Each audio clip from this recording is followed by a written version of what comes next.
Hey everybody, it's I Want2Be Retro.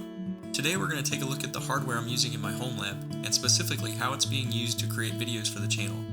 Before we begin, I just want to say I don't have any special affinity for Dell. Their systems just happen to be reasonably cheap and plentiful in the secondhand market. To start, I'll go over what's currently sitting in my server rack. The rack itself is a 20-unit Raccess shelf with some $8 USB-powered LED lights added for nerd points. Starting at the bottom of the rack, here are the last remnants of my original home lab setup from over a decade ago, 2 IBM X345 servers. I think these have quad-core Xeon processors and 4 GB of memory. They were originally used as media storage and web servers, but haven't been turned on in several years. Moving up the rack, we have a Dell PowerEdge R610 2U server.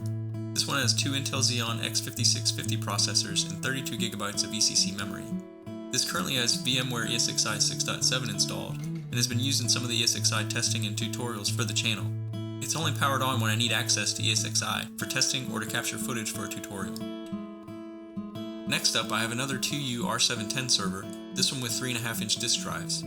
It has 2 Xeon X5570 CPUs and 16 GB of ECC memory. This is primarily used as a backup server. It does have Proxmox 7 installed, so I have some flexibility with it, but currently only runs a single VM with all the physical disks passed through to it. It gets powered on via Wake on LAN by different backup scripts throughout the week, so they can copy files over and then immediately gets powered back down. I think I've used this server for 2 or 3 of my Proxmox tutorials, including hard disk pass-through and running VirtualBox VMs inside a Proxmox VM. Next, I have a 1U HP ProLiant DL360E Gen 8 server. It has 2 Xeon E5-2420 CPUs and 64 GB of ECC memory. This was originally my production home lab Proxmox server, but was then renamed VM Dev and is now used for testing Proxmox settings and VM installations. It has been used in the majority of the Proxmox tutorials on the channel and was the inspiration for the renaming a Proxmox VE node tutorial. Continuing up the rack is a 1U PowerEdge R610 server. This one has 2 Intel Xeon X5649 processors and 128 GB of ECC memory. This replaced the previously mentioned DL360E as my production home lab Proxmox server, but it quickly learned that the 1U form factor was limiting what I wanted to use it for, as I couldn't cram a GPU or my existing storage options into it. It has since been replaced by the next server in the rack, but I'm thinking about installing XCP-ng on it to do more testing and tutorials on that platform. The last of the servers in the rack is the newest, and it's a PowerEdge R520 with 2 E5-2430L CPUs and 64 GB of memory. I recently purchased this to run a full-time as my production home lab server.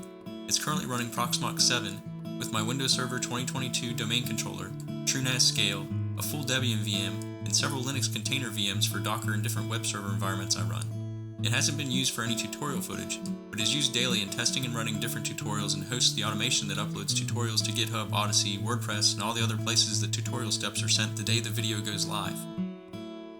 Up next, I have 2 low-powered Barracuda Networks devices running really old Intel Atom D525 processors with 4 GB of memory each.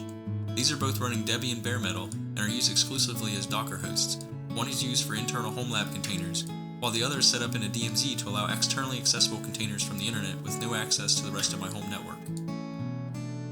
And finally, I have a 2U Keystone patch panel and a rack-mounted NETGEAR Gigabit switch. The patch panel is a nice convenience and is used for network and USB patching, which allows me to quickly plug in a USB device to any of the servers in the rack from a centralized location. Not shown, on the back side of the rack I have a CyberPower OR700 UPS that the switch and some of the server hardware goes through to survive small power outages we get from time to time. Aside from the server rack, I use 3 main systems to help with creating tutorials for the channel. Before I go into the hardware for the 3 systems, I want to share a little hack that I use to quickly jump between different operating systems on them. I found these little 16 and 32 GB miniature SATA SSDs that I believe are harvested from thin clients. I purchased about 8 of them from eBay and found SATA extension cables that are about 2 feet long that are run out of an empty PCI slot so I can swap them quickly and easily boot to different OSs. I currently have Proxmox, ESXi, Windows 11, Windows Server, and Debian installations on these little SSDs, and they've been used on many of the videos on the channel. The first additional system I use is a Dell Optiplex 9010 with an Intel i7-3770 and 16 GB of RAM. This was originally purchased specifically to run as a Hackintosh, but has since been used to run Windows, Proxmox, ESXi, and Debian, swapping out the miniature SSDs mentioned earlier. The second system is an Optiplex 7050 with an Intel i7-7700 and 32 GB of memory. I originally purchased this specifically to continue my testing on passing an integrated GPU through to a Proxmox VM. It currently runs macOS Monterey and has been used at different times to capture footage for Windows, Proxmox, and ESXi tutorials using the SSD swap method. And last but not least is the main system I use to write, test, capture, edit, and develop on, a Dell Precision T5610. It has dual Intel Xeon E5 2670 CPUs and 32GB of ECC memory. I got this system about 6 months ago because I wanted the ability to spin up 4 or more VirtualBox VMs simultaneously for testing and creating content, so I needed additional CPU cores and memory. That concludes a look into the hardware I run in my home lab.